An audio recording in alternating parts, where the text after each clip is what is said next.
how's it going, everybody? Thanks for clicking today's video and tuning in. So this was one that I meant to do a lot sooner than now, but just trips and other stuff getting in the way. It's just kind of kept me from doing it, but it's worked out because I've actually gotten a little bit more questions that's I think is going to make this a little bit more interesting. So I'm going to do the second part of the video of me answering the questions from the kayak trip. So I've got a list of questions here. Most of all these questions are comments from that actual video that people posted. A couple of them are ones from the vlog series that I did before the trip. And then I think I've got like 2 or 3 that are actually from like Instagram posts and like direct messages that I've gotten either on YouTube or Instagram or Facebook. All right, so the first question we have comes from Winamac Boiler. And his question is, are you able to keep up fine with that Wildy sit-in and the Old Town Loon that's in the group? He wants a Big Game Hunter 2, but doesn't want to kill himself to keep up with his friends, I'm assuming. So to answer your question, yes, I am able to keep up. It does take a little bit more effort and work to keep a kayak that's that wide on track. But as far as, you know, it staying on track and it performing on rivers, it's just fine in my opinion. Like I said, I don't mind putting in a little bit extra work and having to paddle a little bit harder.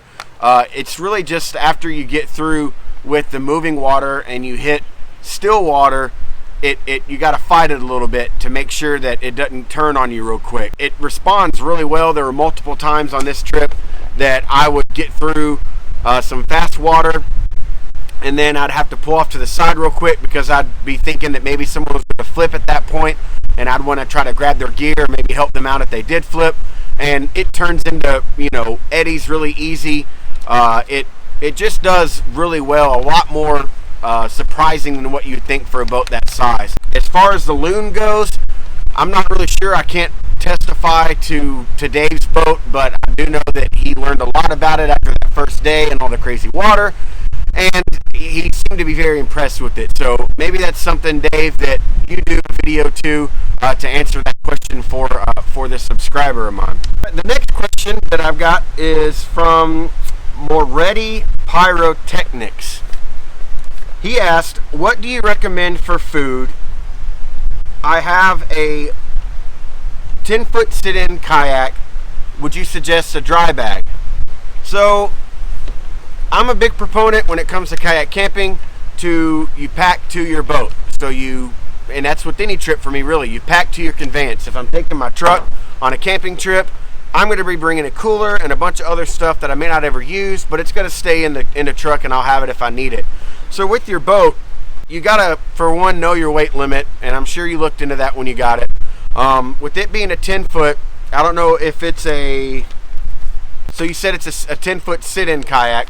So you're probably going to be having to pack kind of similar to the way that Travis and Brandon and the other guys that were on this trip with the sit-in kayak did, where they actually put stuff in their hole with them, and you got to balance it out and all that. But I will put a link in the description box to the video I did before the trip video and before this question and answer video that goes over my food and what I preferred and what I brought. I'm eating a certain way right now, a certain way of dieting, and so I had to pack my food accordingly to that. But yes, I am a firm believer and big proponent and put everything in dry bags.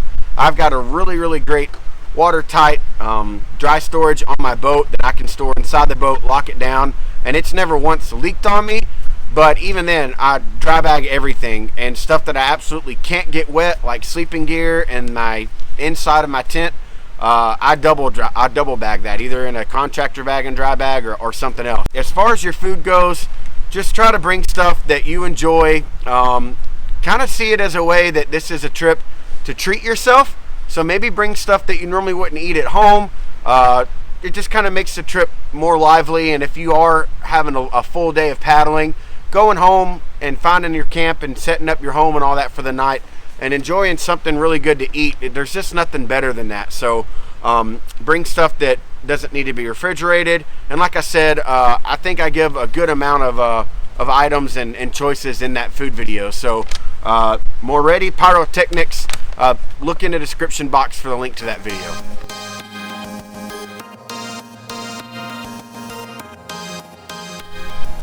All right, the next question that I got was from Old Boy Adventures, and he said, have you ever floated out around the outside of a flooded river into farm fields where the current isn't as strong?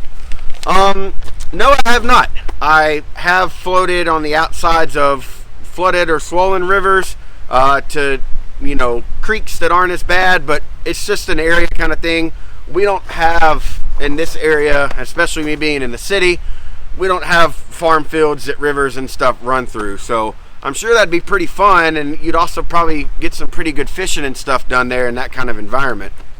All right, the next question that I have is from Loafer Excursions.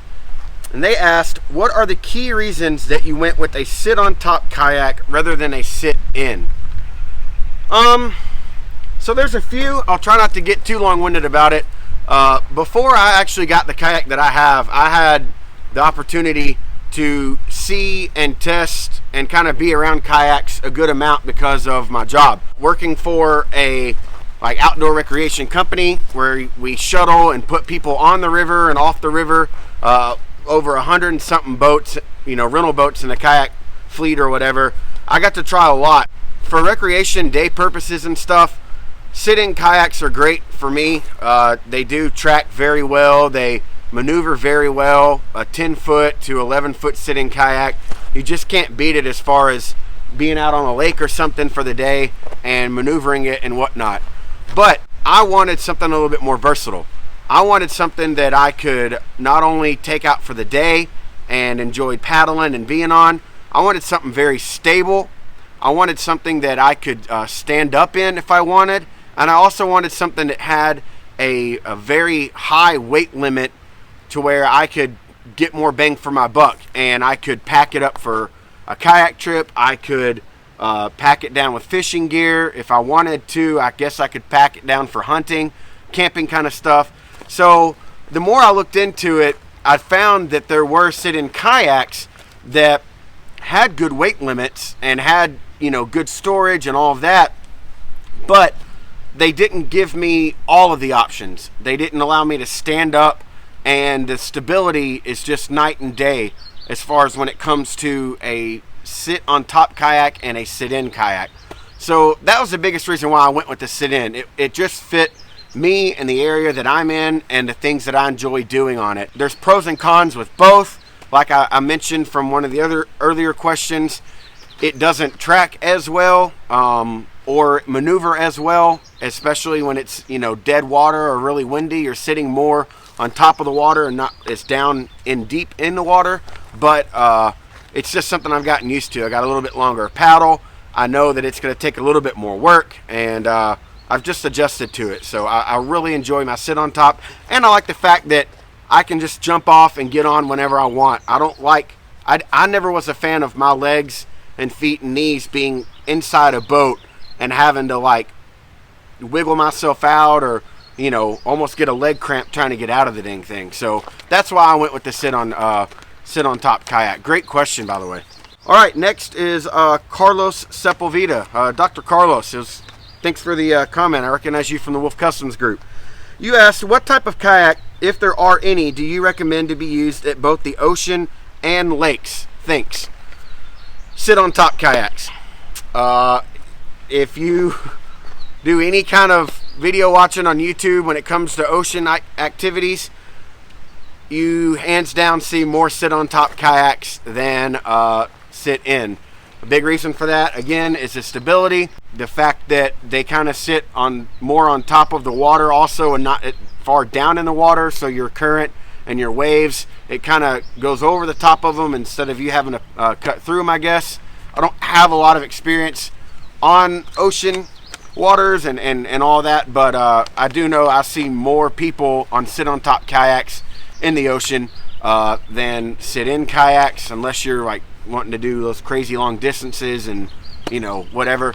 But yeah, I would recommend a sit on top, especially if you're wanting to do any kind of camping or beach hopping where you camp on the beach and whatever. I would suggest a sit on top kayak, and a lot of that's the reasons that I mentioned from the previous question. All right, my buddy Survive Without that was on the trip with me, he asked, what was my favorite part of the trip? Um, Looking back on it, it's kind of crazy, but I think Saturday when we were hanging around Kyle's Landing and was just waiting out the river, as crazy as what that is, it kind of gave a different perspective to the trip, I guess, and a different aspect, because we weren't on the river, but we were still doing our kayak trip. It was just a lot of fun, like hanging out and having an actual camping day with all the guys, instead of it just being, mileage after mileage and pulling into sight late and everyone's exhausted and just goes to sleep early. We had time to just joke around and really get to know each other and stuff our faces with food. And I definitely didn't enjoy the first day as much as what I'm sure you might have, Travis. But that whole afternoon after we got to Kyle's Landing, that night of the crazy moving and the river flooding, and then just kind of not knowing on Saturday what was going to happen, that was probably my favorite part of the trip. It just really added a lot to it that we had never experienced before.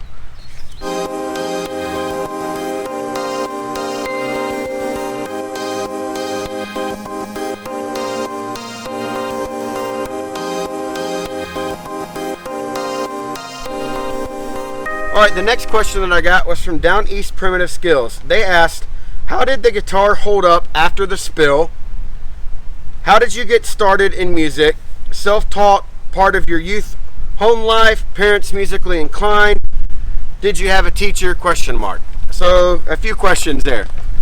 First off, how did the guitar hold up after the spill? The guitar held up great. It never once got wet or damaged or anything. What I did was I took a 3 mil thick, like one of the heavy contractor bags, and I put the guitar that was in its case too. I put that whole case and everything in the 3 mil bag, twisted it up really tight to where you could squeeze it, no air would come out, and then I took a piece of bungee cord and a cord lock and cord locked it tight around the twisted part after I folded it over. So I made like a big dry bag for it. It never once fell out of the kayak, even after the whole thing flipped over, and I fell in the water and lost all the camera gear. The guitar stayed right where it was, bungeed into the back, and I'll put a picture of it here. And yeah, it never once got wet. How did you get started in music? That goes along with the other questions you asked. Self-taught, part of your youth home life, parents musically inclined. Did you have a teacher? Yes, my parents are both musically inclined. My mom's an incredible singer. My dad is a classically trained piano player and has played organ for our church back home since he was like 13 or something. And he was in band and in an orchestra in college and composed music, all the whole spiel. He's got pretty much perfect pitch, and so I really didn't have a choice when it came to music growing up. I also was in band from 6th grade until I graduated high school, and I played a few instruments. I played alto sax, a little bit of tenor, and during concert season I played the bassoon. So he was my teacher as well as my band instructors when it came to that side of music and reading sheet music and learning pieces and all that. My dad also played bassoon in college, and I picked up guitar when I was about 15, 16. I had a couple of youth ministers in the church show me stuff and kind of take me under their wing and teach me. For the most part, I am self-taught. I've never once taken a paid-for guitar lesson, and I've never once sat down and had someone actually, spend hours with me multiple times and lessons kind of thing. I just had enough music in me and had an ear for music to where I could pick stuff out. I'd look up tabs and chord sheets and get books and stuff, and I just kind of taught myself. So that's kind of how music came about for me.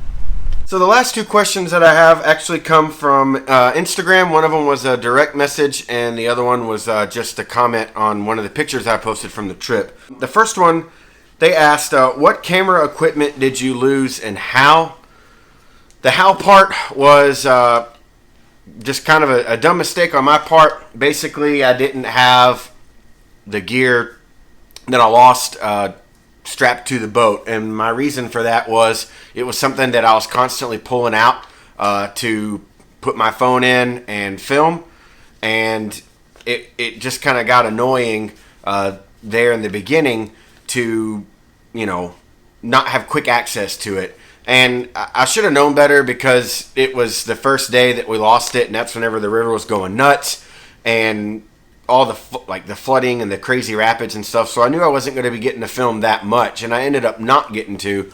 But it was just an error on my part. I didn't think about it, and it happened whenever we were right near the Hemden Hollow section, and right before, if you can imagine, you're coming. I'll pretend it like you're looking at me, like you're on the river. If you're coming down the river, there's a sharp turn to the right, your right, my left, and right before it is a really deep eddy that's just kind of, the water's kind of turning over on itself. And with the water being up as high as what it was, when that river turned, the other part of the river branches off and turns into this creek that it backflowed into, and you get out right in front of where the creek starts to go up to the big 200-foot waterfall that you might have seen in my other videos from previous trips. Well, I knew that section right there of it turning so quick was going to be tricky for some of the guys who hadn't been on this part of the river before or just haven't had fooled with that kind of rapids and stuff. So me being caught up in the moment and stuff, when I went down the rapids before the main turn, I pulled off to the side to where the water was dead. The eddy was there, the still water, and I was paying attention more to like behind me than what was in front of me. And whenever I hit that dead water, it threw my back end around of my boat. And when it flew around to the side, I wasn't leaning the right way. Like I wasn't leaning into the turn. I was leaning on the outside of it, and my weight caused the whole boat to flip over. And I mean, literally everything, the whole kayak was flipped over with my bucket, the guitar, and my dry bag backpack that was all strapped into the back. So somehow my tripod stayed wedged between my seat and the little backing that's right behind my seat on the kayak. But the other stuff went somewhere. I don't know. The river took it.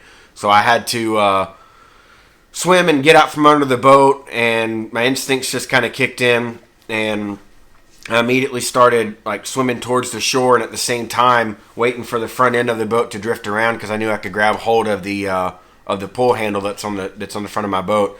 So I got a hold of that and was swimming because the water was too deep for me to touch. And once I was able to touch ground, I pulled the whole thing in, and it took 3 or 4 times of me by myself giving everything I could to flip that boat over just because of the weight that was in it. And that guitar, the bucket, my backpack, none of that stuff got wet, even though it was underwater for a good little while. But I did lose that camera gear. So that's how I lost it. And the equipment that I did lose, I'll post a picture or a little video of it right here.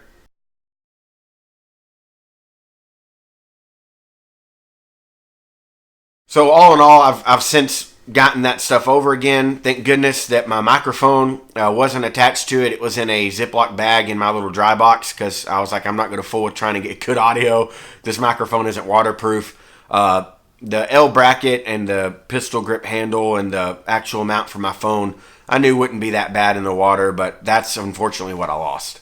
So the last question I got, they asked, how did your cutting tools hold up? I was actually thinking ahead, which a lot of times I don't. And as soon as I got home, I filmed a couple of quick clips of the knife and my machete. Unfortunately, never got to even use the machete because the places that we picked were pretty clear. We didn't have to do any kind of hiking up into the woods to find a spot or whatever. But here's a couple of little clips of my cutting tools.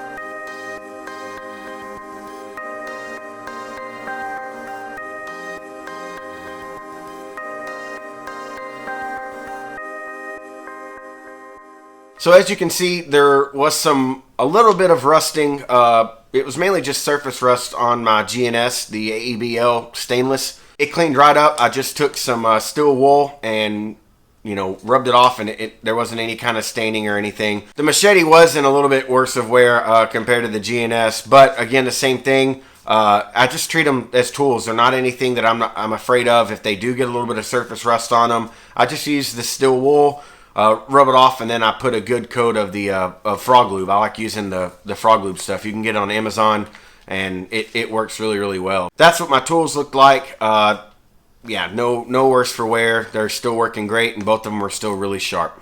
All right, well, those were all the questions that I got from the trip and just from different posts that I put up. So I really had a lot of fun with this. It was really interesting to see the feedback and the kind of stuff that people were wanting to know about the trip. I might do some future Q&A stuff with other trips, but yeah, it was a lot of fun. Thank you for everybody who left comments and asked questions, and everyone that's tuned in to watch this video. Thank you for watching, and remember to get outside and enjoy the woods.